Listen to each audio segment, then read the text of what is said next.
নমস্কার, আপনাদের কাছে কিছু কথা বলার ছিল।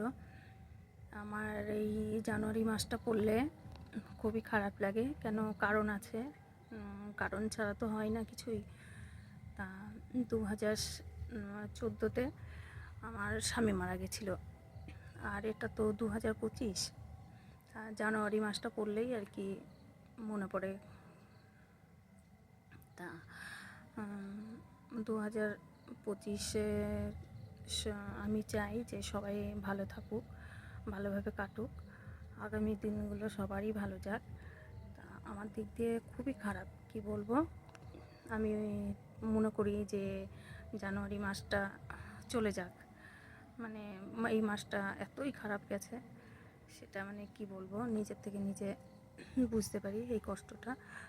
তা আগামী দিনগুলো সবারই ভালো কাটুক, সবাই ভালোই থাকে।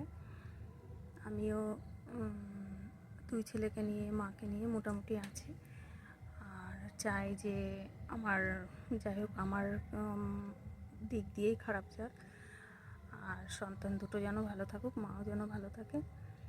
তা আমার যাই হোক এই 11 বছর আর কি পার হয়ে গেছে, এই 12 বছর চলছে।